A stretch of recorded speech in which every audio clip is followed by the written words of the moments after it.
The life of an Ottoman princess before marriage was a complex blend of privilege, confinement, and expectation. Born into one of the most powerful dynasties in history, these young women were surrounded by luxury and grandeur from the moment of their birth. Their world was the Topkapi Palace in Istanbul, a sprawling complex that served as both a home and the political heart of the Ottoman Empire. The palace itself was a labyrinth of gardens, courtyards, and intricately decorated chambers, a gilded cage that symbolized both the power and the restrictions of royal life. Every step a princess took was steeped in protocol, and every action was observed by attendants, eunuchs, and the sultan's advisors. From an early age, Ottoman princesses were educated not simply as daughters, but as political instruments. Their learning encompassed not only reading, writing, and religious studies, but also the arts of diplomacy and etiquette. They were trained in music, poetry, and calligraphy, skills meant to enhance their prestige and cultural refinement, qualities that would later be essential in representing the imperial family during marriage alliances. Yet, even as they were groomed to navigate high society, the princesses were heavily monitored, their movements and associations tightly controlled. Eunuchs and senior female members of the harem, often called the Valid Sultan, or the Sultan's mother, ensured that the princesses were shielded from any influences deemed inappropriate or threatening to the family's reputation. Despite the opulence surrounding them, the daily life of a princess was surprisingly regimented. Early mornings were spent in lessons with tutors or religious instructors, emphasizing obedience, morality, and the virtues expected of a woman of their station. Meals were taken in private or semi-private settings, often accompanied by advisors or attendants who monitored behavior, ensuring the princess maintained the decorum of her rank. Even leisure activities, such as walks in the palace gardens or interactions with siblings, were governed by strict rules. Freedom, as modern audiences would understand it, was almost entirely absent. Every privilege came with a corresponding expectation to remain compliant, graceful, and ever conscious of the family's political image. From the very beginning, the shadow of marriage loomed over these young women. Unlike Western princesses who sometimes married for love, Ottoman princesses were almost always married for political reasons. Their unions were tools of diplomacy, ways to secure loyalty from provincial governors, military commanders, or other influential figures within the empire. Parents, especially the Sultan, carefully selected husbands to maximize strategic advantage, ensuring that the princess's marriage strengthened the dynasty rather than personal desires. This meant that even the earliest years of their lives were indirectly shaped by the future alliances that awaited them. Every lesson, every social interaction, and every display of comportment served as preparation for the eventual moment when a princess would be handed over to a stranger in the name of empire. The psychological burden of this expectation cannot be overstated. Princesses grew up acutely aware that their personal happiness was secondary to their family's political agenda. Love, companionship, and personal choice were luxuries denied to them, replaced instead by duty, strategy, and vigilance. Many young women internalized a sense of fear and apprehension about their future, knowing that one day they would leave the safety of their familiar surroundings to enter the private quarters of a man chosen not for his character, but for his power and influence. The looming wedding was more than a ceremony. It was a rite that marked the transition from childhood to a life dictated by political necessity, often accompanied by isolation and immense pressure. Within the harem, social hierarchies further complicated the lives of princesses. The Valid Sultan wielded immense authority, controlling access to education, information, and even marital decisions. Senior concubines and other women of influence oversaw daily routines and could make or break a princess's emotional well-being, while these women sometimes acted as mentors, guiding the young princesses through the labyrinth of courtly life. They also enforced the strict rules that kept them under constant surveillance. In many ways, the princess's childhood was paradoxical. She was surrounded by wealth, art, and education, yet simultaneously constrained by invisible chains of expectation and propriety. The environment of the palace also fostered a kind of psychological tension that left lasting effects on princesses. In the Topkapi Palace, whispers of intrigue, betrayals, and power struggles were constant. Princesses, though shielded from the most explicit political dealings, were still aware of the ever-present threat of danger that permeated their lives. Every visitor, every messenger, every piece of news could carry implications for the family's standing or their own personal fate. From a young age, they learned to navigate subtleties of language, gestures, and social expectation, skills essential not just for survival, but for eventual influence, should they be able to maneuver successfully within their limited sphere of autonomy. Religious education also played a central role in shaping their worldview. Princesses were taught the principles of Islam, emphasizing piety, modesty, and duty. While these lessons instilled moral discipline, they also reinforced obedience to authority, preparing them for a life in which personal desires would often be subordinated to the demands of faith, family, and political strategy.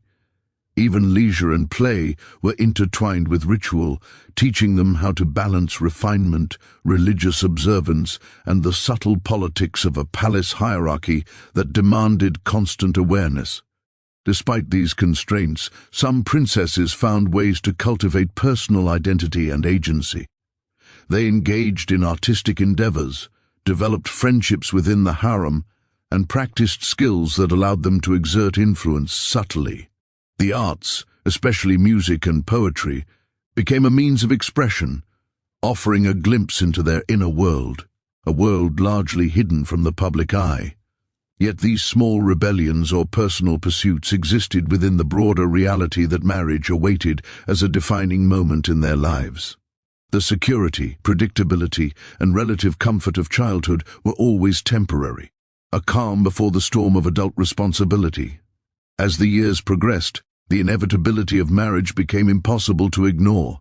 Princesses observed older sisters, cousins, or even courtly legends, learning from their experiences what awaited them. Stories of successful marriages were tempered by tales of mistreatment, power struggles, and isolation. The fear of the unknown, of leaving the familiar halls of the Topkapi Palace for an unfamiliar home, and of becoming subject to a husband's control, loomed over their young minds. The lays. Sons in etiquette, diplomacy, and piety were no longer abstract. They were the tools that would help them navigate one of the most consequential nights of their lives, the wedding night itself. In essence, the life of an Ottoman princess before marriage was a delicate balance of privilege and pressure. They were the pampered daughters of a powerful dynasty, yet their every move was scrutinized, and their futures were carefully scripted by forces beyond their control. They lived in a gilded cage, educated to charm and to influence, groomed to enter marriages that were as much political statements as personal unions. While they enjoyed the trappings of wealth and refinement, they were never free to pursue their own desires, and the looming spectre of marriage cast a long shadow over their youth. Their early years were marked by opulence and ceremony, but beneath the beauty of palace life lay a complex web of duty, expectation, and unspoken fear. A reality that would define not only their wedding nights, but their entire existence as women of the Ottoman dynasty. In the Ottoman Empire, marriage for a princess was far more than a personal milestone. It was a carefully orchestrated political event, steeped in diplomacy, ceremony, and strategy. Unlike modern notions of romance, these unions were never about love or personal compatibility. From the moment a princess reached marriageable age, every detail of her future was dictated by considerations of political advantage, loyalty, and the consolidation of power within the empire. The process was a delicate balance between preserving the prestige of the imperial family and securing alliances with influential figures across the Ottoman territories. The first step in this intricate process was the selection of a suitable groom. Ottoman princesses were typically married to high-ranking officials, powerful military leaders, or governors of strategically significant provinces. These men were chosen not merely for their status, but for their ability to strengthen the Sultan's influence and extend the empire's control. Marriages were essentially political tools. Each alliance served to reinforce the Sultan's authority, maintain the loyalty of powerful subjects, or neutralize potential rivals. A poorly chosen marriage could weaken the dynasty's position, so immense care was taken in vetting the potential suitors. The princess herself had little to no say in the matter. Her opinions, desires, or affections were considered irrelevant compared to the strategic imperatives of the empire. Once a candidate was chosen, the arrangements moved swiftly into the ceremonial stage. The announcement of the marriage was a highly public affair, signaling the union not only to the families involved, but to the broader court and empire. Courtiers, diplomats, and palace officials would be informed, and elaborate preparations would begin. Dowries, gifts, and ceremonial attire were meticulously arranged, each item carrying symbolic meaning. The size and richness of the dowry, for instance, reflected the Sultan's favor and the imperial family's prestige.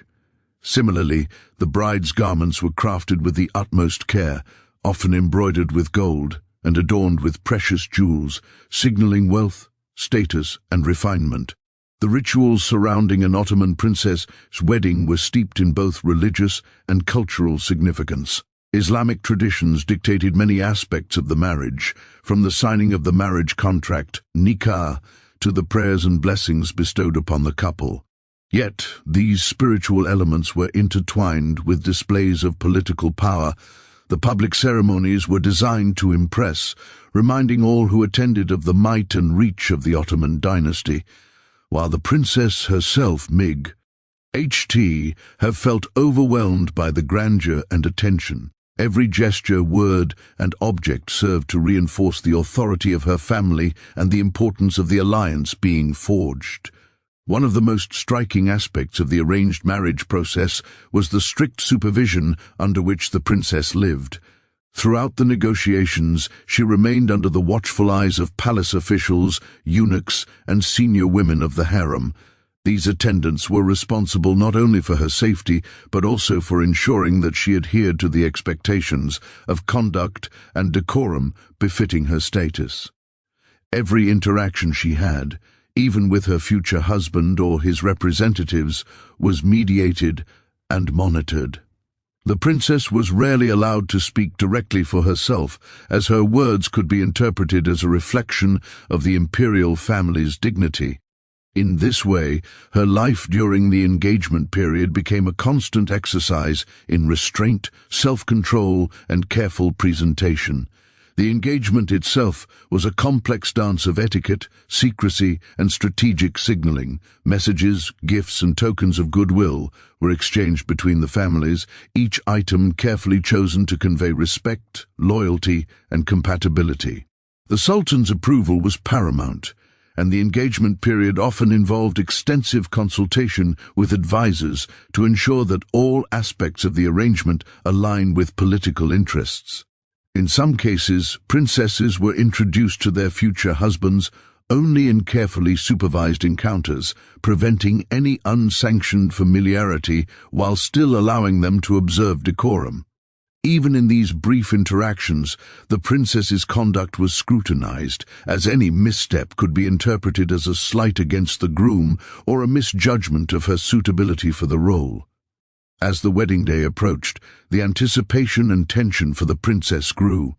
While Palace prepared for a grand celebration, she faced an intense mix of excitement, fear, and uncertainty. For many, this was the first time they would leave the security of their familial environment. The groom, often much older and considerably more experienced in matters of power and politics, was a stranger with whom she was expected to establish not just a household, but also a complex and potentially precarious alliance. The psychological weight of this transition was enormous.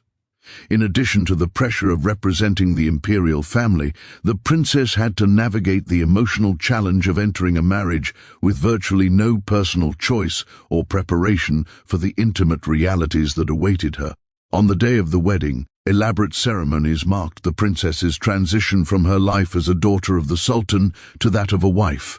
Processions, musical performances, and displays of wealth underscored the importance of the event, attracting attention from the entire court.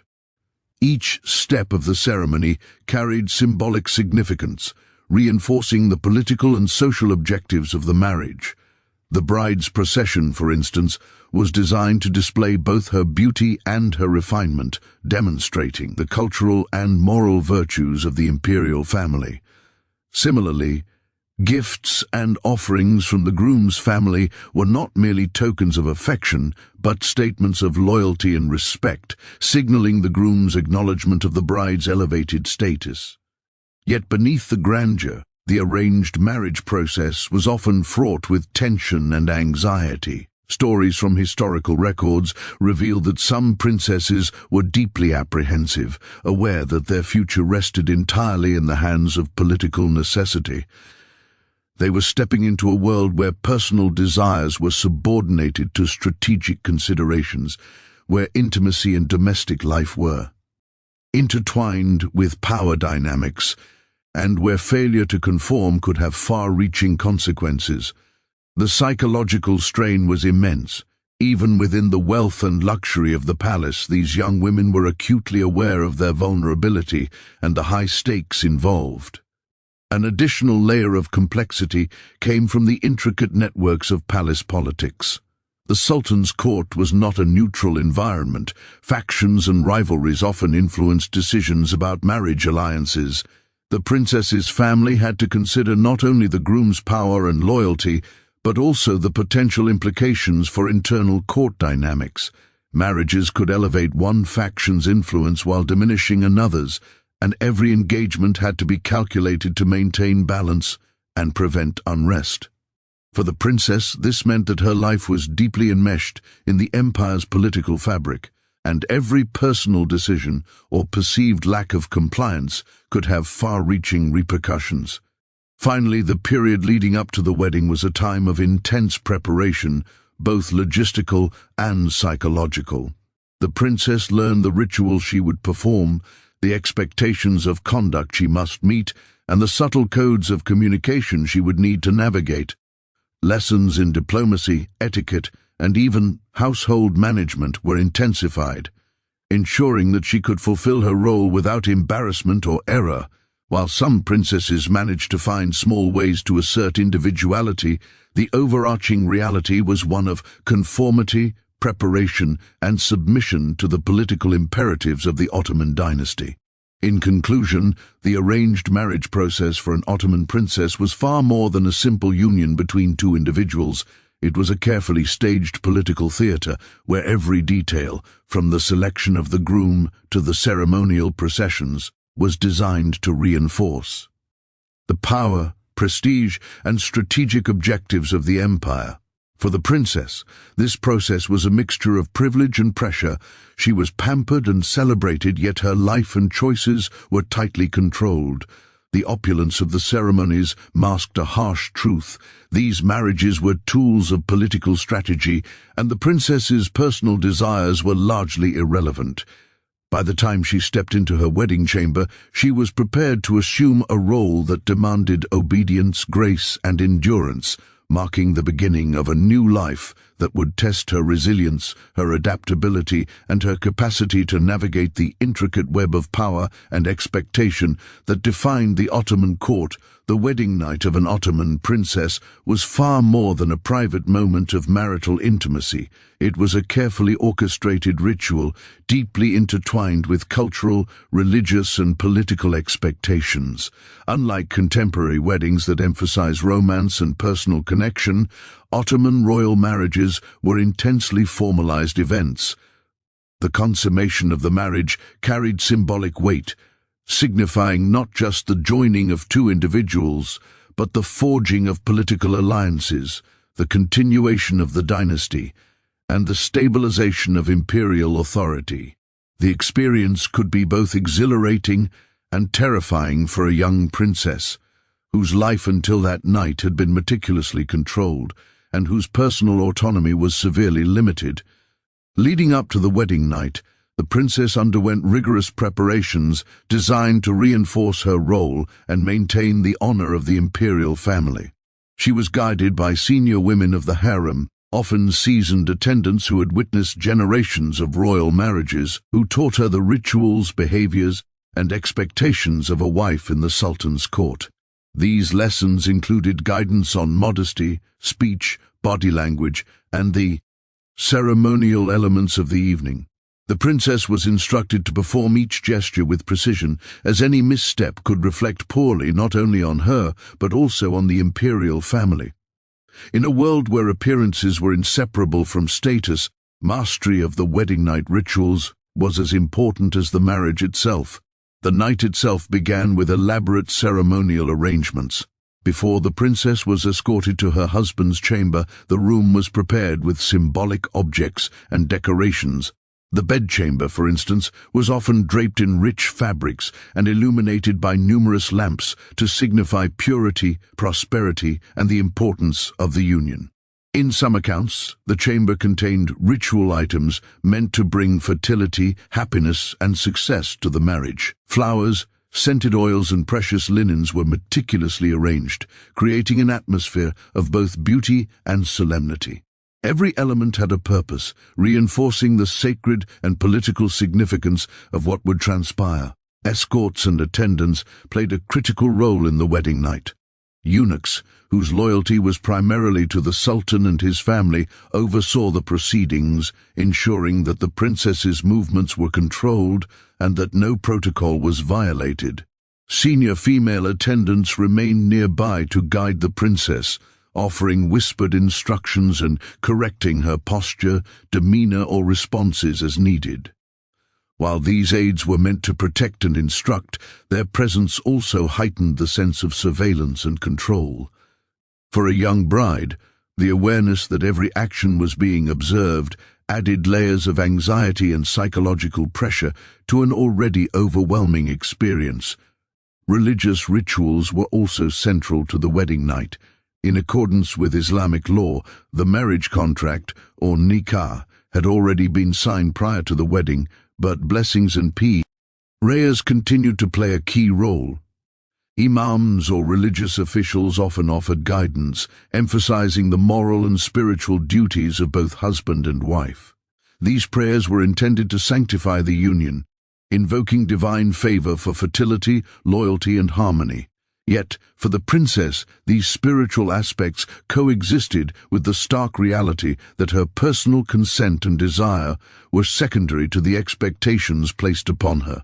Religious ritual reinforced both the sanctity of the marriage and the princess's position as an obedient daughter of the empire.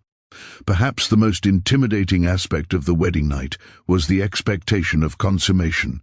For a princess who had been sheltered within the protective walls of the harem, the act itself could be terrifying. She was entering an intimate encounter with a man she barely knew, someone chosen not for love or compatibility, but for power, influence, and political advantage. The consummation was not merely a private act. It was a duty that carried enormous symbolic weight.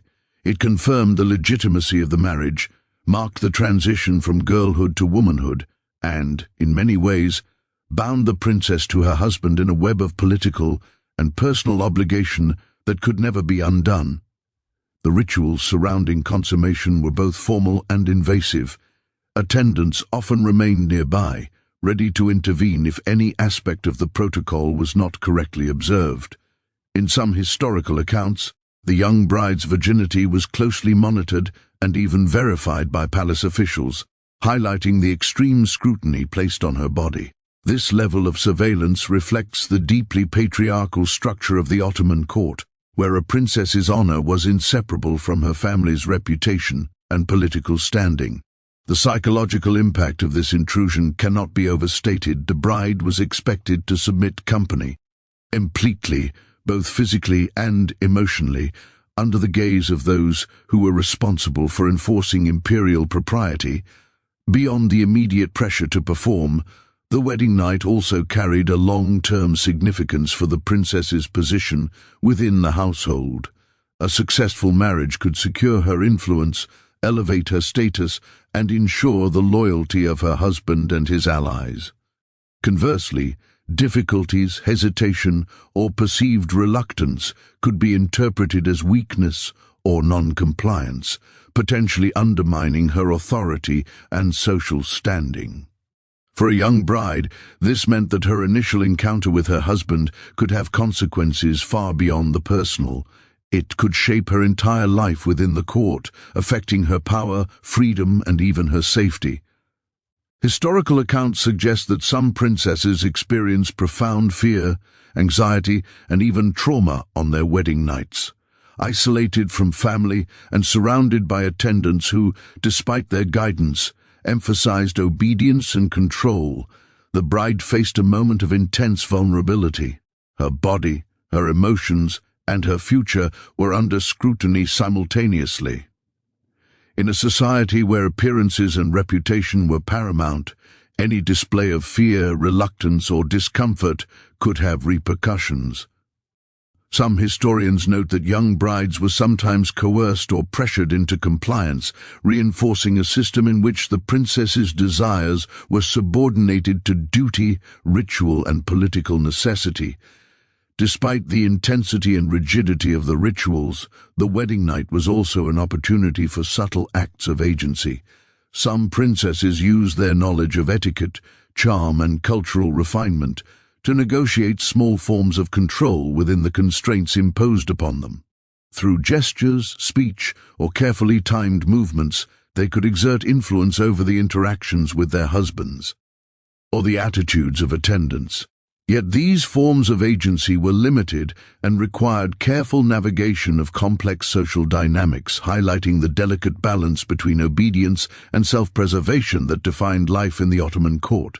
In many ways, the wedding night was a culmination of years of preparation. The princess's education, grooming, and training were all designed to equip her for this singular event. Every lesson in etiquette, religion, and artistic accomplishment served a purpose: to ensure she could navigate the complex expectations of her husband, the household, and the broader political sphere. Yet the very preparation that sought to empower her also emphasized her limitations, reinforcing the boundaries of control, duty, and subordination that defined her life. The aftermath of the wedding night was equally significant. The princess would now take her place in her husband's household, often in a distant province or a politically strategic city. She would be expected to maintain the grace, composure, and political acumen demonstrated on her wedding night. Her ability to navigate palace life, manage relationships, and exert influence within the confines of marriage would determine her long-term well-being and status. The wedding night, therefore, was not just a private initiation into married life, but a public and symbolic transition into a world of power, expectation, and often personal sacrifice. In conclusion, the wedding night rituals of Ottoman princesses were complex, multifaceted, and deeply symbolic. They blended religious observance, cultural ceremony, and political strategy into an experience that could be both awe-inspiring and terrifying. The young bride, trained for years in the arts of etiquette, diplomacy, and decorum, faced an intimate encounter that was closely monitored, ritualized, and fraught with psychological pressure. The night was a pivotal moment in her life, marking the transition from childhood to the responsibilities of marriage, while simultaneously reflecting the broader social, political, and patriarchal structures of the Ottoman Empire. For those who endured it, the wedding night was a powerful reminder of the delicate balance between duty, power, and personal vulnerability, a night that was celebrated publicly, yet often concealed privately in stories of fear, obedience, and the harsh realities of life within the imperial harem. While the life of an Ottoman princess may appear on the surface to be one of privilege and luxury, beneath the gilded walls of the Topkapi Palace, a darker reality often persisted. The harem, where princesses were raised and later resided after marriage, was a world of strict hierarchy, intense surveillance, and sometimes brutal enforcement of patriarchal norms. It was here that the most intimate and terrifying aspects of royal life unfolded, Where obedience was demanded, individuality suppressed, and personal autonomy systematically curtailed. For many young princesses, the transition from childhood to marriage brought exposure to forms of abuse and exploitation that were seldom recorded publicly but nonetheless shaped their lives. The power dynamics within the palace were stark. A princess, despite her royal lineage, was not entirely free from coercion. Her husband, often older, politically powerful, and accustomed to unquestioned authority, held immense influence over her daily life, and his expectations were absolute. Historical records suggest that some princes and governors treated their wives with severity, expecting immediate compliance with both domestic and sexual duties. These expectations were enforced by the social and political weight of their rank, leaving little room for negotiation or refusal. Any hesitation or perceived disobedience could be interpreted as a challenge to authority, potentially bringing consequences not only for the princess herself, but also for her family's standing in the empire. Eunuchs and senior female attendants, while ostensibly there to support and guide the princess, often played a role in enforcing conformity. They monitored her behavior, restricted her access to information, and ensured that she adhered to the rules of the harem. In some cases, these women acted as intermediaries between the princess and her husband, delivering messages, instructions, or even orders that the bride was expected to follow without question. While their oversight could offer protection, it also reinforced the princess's lack of agency, creating an environment in which every action was scrutinized and controlled. The result was a constant tension between obedience and personal desire, with the princess's autonomy effectively curtailed at every turn. Sexual exploitation was a particularly sensitive and disturbing aspect of life for Ottoman princesses. Historical accounts indicate that consummation of marriage was not merely a private matter, but a public and political expectation. In certain instances, the young bride's virginity was closely monitored by palace officials, emphasizing the symbolic importance of purity to family honor. The pressure to perform and comply under these circumstances could be traumatic. Even beyond the initial wedding night, princesses were expected to bear children, often immediately, to secure dynastic continuity. This expectation of fertility further reinforced the transactional nature of marriage, reducing the princess's role to that of a political and reproductive instrument, rather than a partner in a personal union. In some cases, abuse took more overt forms.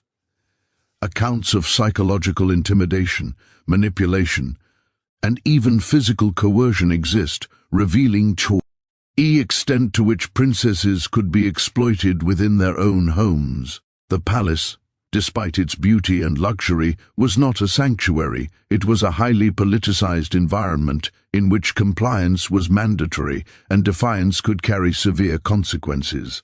For a young bride, navigating these dynamics required constant vigilance, careful judgment, and often the suppression of personal feelings. The consequences of failure or perceived failure could extend beyond individual suffering, affecting her family's influence, her husband's reputation, and her own future security. Isolation amplified the vulnerability of princesses to abuse. After marriage, they were often sent to live with their husbands in distant provinces or in specialized palace quarters far from their families. Removed from the protective network of the imperial harem, they were increasingly dependent on their husbands and the attendants assigned to them. This physical and emotional isolation made them susceptible to coercion and exploitation, as support systems were limited and avenues for complaint or resistance were constrained. Even a princess of high rank could feel powerless in these circumstances, forced to navigate a world where her husband's authority was absolute and the potential for retaliation for disobedience was ever present. The social norms of the time further entrenched these dynamics. Patriarchy in the Ottoman court was rigorous and multifaceted, permeating every aspect of a princess's life. The concepts of honor, obedience, and family reputation were intertwined with the regulation of female behavior, particularly in matters of sexuality and domestic conduct. A princess's actions were not her own, they were inseparable from the prestige of the imperial family. This meant that her body, her voice, and her choices were constantly evaluated against standards that emphasized submission, propriety. Any deviation from expected behavior could be interpreted as a moral failing, a personal deficiency, or even a political threat. Political intrigue compounded the risk of exploitation. Ottoman princesses were not merely wives, they were symbols of dynastic authority, and their marriages were closely monitored by advisors, court officials, and rival factions within the palace. The attention that came with status could be a double-edged sword. While some princesses leveraged their positions to wield influence, others were subjected to manipulation or coercion by those seeking to advance their own agendas. Husbands, ministers, or palace factions could exploit the princess's vulnerability to gain favor, create dependency, or control access to imperial resources. In this sense, abuse was not always personal. It was also a calculated tool within a broader political strategy. Despite these oppressive conditions, many princesses demonstrated remarkable resilience and adaptability. Historical accounts reveal that some found ways to assert subtle forms of agency, using intelligence, charm, or strategic alliances to navigate the dangers of palace life. They cultivated relationships with attendants, advisors, or influential allies to create networks of support and protection. Some employed wit or diplomacy to mitigate harsh treatment or to influence decisions within their households. Yet these efforts were circumscribed by the rigid expectations of obedience and the constant scrutiny imposed by both family and court, making even small victories over their circumstances extraordinary. It is important to recognize that the abuse and exploitation experienced by Ottoman princesses were not uniform. Experiences varied depending on the personalities of their husbands, the influence of their family within the court, and the social dynamics of the time. Some princesses enjoyed relatively harmonious marriages, respected husbands, and loyal attendants, while others endured severe mistreatment, coercion, or isolation. Nevertheless, the structural conditions of the imperial court, patriarchy, political expectation, and strict social hierarchy ensured that vulnerability was an ever-present reality for all young women entering marriage in this context. The long-term consequences of abuse within the palace were significant. Physical, emotional, and psychological pressures could leave lasting scars, shaping how princesses navigated their roles as wives, mothers, and members of the imperial family. The trauma of coerced obedience, surveillance, and isolation often persisted, influencing behavior, decision-making, and relationships throughout their lives. Even princesses who achieved a measure of influence within the court had to contend with the memories and realities of their early experiences, which served as a constant reminder of the fragility of autonomy and the power of institutional control. In conclusion, life behind the palace walls for an Ottoman princess was a mixture of splendor and suffering. Beneath the surface of luxury and ceremonial pageantry lay a harsh reality characterized by control, coercion, and exploitation. The rituals of marriage, the expectations of obedience, and the political demands of dynastic continuity created an environment in which abuse could flourish, psychological, sexual, and social. While some princesses navigated these challenges with resilience and cunning, the structural conditions of the harem and the broader empire ensured that personal autonomy was limited and vulnerability was inescapable.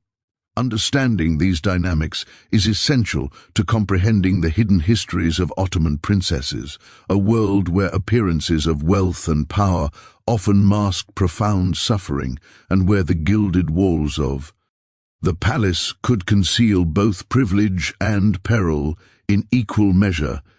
The life of an Ottoman princess did not end with the wedding night. In many ways, it only truly began. The transition from childhood within the protective confines of the imperial harem to adult life as a political bride was profound, and the long-term effects of this transition shaped not only their personal experiences but also the broader history of the empire. While the external world often saw wealth, power, and privilege, the psychological, social, and political consequences of their early lives and forced marriages left lasting imprints that defined the princesses' roles within the Ottoman court and their private spheres.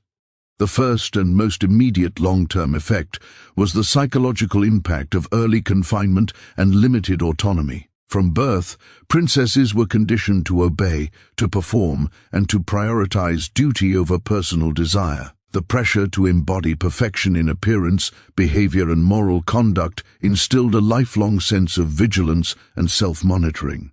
When they left the harem to live with their husbands, many faced challenges adapting to new environments, where the comfort of familiar attendants and family members was replaced by a dependence on a husband and household staff. This sudden shift often resulted in anxiety, insecurity, or a profound sense of isolation. As princesses navigated unfamiliar social and political landscapes without the protective structures of their childhood, marital life itself introduced a host of additional pressures that influenced the long-term well-being of princesses. Many were married to men much older than themselves, often with complex political obligations and multiple wives or concubines. In such households, maintaining influence and securing status required constant vigilance, diplomacy, and sometimes subtle manipulation. The princess's ability to assert her presence without upsetting the delicate balance of power was critical. Any misstep could diminish her authority, provoke her husband's ire, or jeopardize her position in the court hierarchy. Consequently, the marriage often demanded an extraordinary degree of emotional labor, adaptability, and strategic thinking. Skills that, while empowering in some respects, were born from necessity rather than choice. Reproductive expectations were another defining factor in the long-term effects on Ottoman princesses. The continuation of the dynasty depended heavily on their ability to bear children, particularly male heirs. This requirement placed immense physical, emotional, and psychological strain on young brides. Pregnancy and childbearing were not solely personal experiences, they were matters of dynastic survival. The pressure to conceive quickly and successfully could heighten feelings of anxiety, fear of failure, and the stress of constant monitoring by palace officials. For princesses who faced complications or difficulties in childbirth, the personal toll could be immense, affecting their health, status, and even political influence. In essence, reproductive capacity was a measure of power and worth, creating a dynamic in which personal agency was subordinated to dynastic imperatives. Beyond the immediate household, the long-term effects of early marital and harem experiences also shaped the political roles of princesses. Many princesses, once established in their marriages, became influential figures in the courts of their husbands' territories or within the broader empire. Their early education in diplomacy, etiquette, and cultural refinement equipped them to negotiate alliances, manage complex social networks, and influence policy. Some leveraged these skills to support family interests, mediate disputes, or assert authority in matters of governance. However, such influence was contingent on the careful navigation of social and political hierarchies, highlighting the enduring impact of early training on their capacities for leadership and negotiation. The interplay of power and vulnerability also left lasting psychological consequences. Many princesses carried memories of coercion, isolation, and abuse into adulthood. These experiences often fostered a sense of caution, mistrust, or heightened sensitivity to political and personal threats. In some cases, princesses became adept at masking their emotions, cultivating a public demeanor of calm and grace, while internally navigating the traumas of their early lives. This duality, performing loyalty and decorum outwardly while managing complex personal emotions privately, was a hallmark of life for many royal women and had lasting implications for their mental health and social interactions. Social isolation remained a persistent challenge for married princesses. Removed from the vibrant and supportive environment of the Topkapi Palace, they often found themselves in distant provinces or in the private quarters of influential husbands. Their relationships with attendants, family members and allies were sometimes limited by distance, protocol or political tensions. Maintaining influence required constant attention to social cues, alliances and subtleties of communication. For those who lacked strong support networks, the consequences could be severe, ranging from diminished status to vulnerability in the event of political upheaval or familial conflict. In addition to the personal and psychological effects, the long-term impact of marriage and palace life shaped the historical legacy of Ottoman princesses. Their roles as mothers, wives, and occasionally political actors influenced succession, governance, and the stability of the empire. Some princesses used their positions to secure the futures of their children, manage estates, or support charitable and cultural endeavors. Others, constrained by abuse or manipulation, were unable to exercise meaningful agency.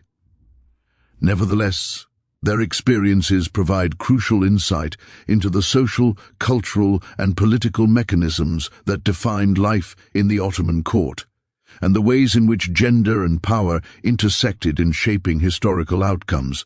Furthermore, these experiences often informed the strategies and behaviors of subsequent generations of women in the imperial family. Lessons learned from the successes, failures, and traumas of married princesses were passed down, consciously or unconsciously, shaping expectations, training, and preparations for future brides. The patterns of control, surveillance, and obligation became institutionalized, creating a cycle in which the experiences of one generation influenced the lives of the next. Understanding these dynamics illuminates not only the personal consequences for individual princesses, but also the broader social and political structures that sustained the Ottoman dynasty over centuries. The emotional and cultural consequences were equally significant. The princesses' experiences informed literature, poetry, and historical narratives of the time, capturing both glamour and the hidden pain of imperial life. Stories of resilience, manipulation, love, and fear became embedded in the cultural memory, reflecting the complex interplay between individual agency and structural constraint. These narratives provide modern historians and audiences with a window into the lived realities behind the public image of wealth, power, and prestige, revealing the human costs of dynastic politics and the sacrifices demanded of royal women. Finally, the enduring effects of marriage and palace life were often intertwined with legacy and reputation. A princess's conduct, fertility, and ability to navigate her household and political responsibilities could enhance or diminish her family's standing. Successes were celebrated, while missteps, real or perceived, could reverberate through court politics for decades. The cumulative impact of early training, wedding night experiences, marital obligations, and palace dynamics shaped not only the princess herself, but the broader trajectory of the Ottoman dynasty, influencing succession, political alliances, and historical memory. In conclusion, the long-term effects of marriage and palace life on Ottoman princesses were profound and multifaceted. They encompassed psychological strain, social isolation, political engagement, and dynastic responsibility. The experiences of coerced obedience, limited autonomy, and exposure to abuse and exploitation left lasting marks, shaping behavior, relationships, and influence within and beyond the household. Yet, within these constraints, many princesses displayed remarkable resilience, leveraging their education, intelligence, and social skills to navigate the complex world of Ottoman politics and court life. Their legacies are a testament to both the human cost of dynastic obligation and the subtle forms of power and agency that women could exercise, even within the most restrictive and controlled environments.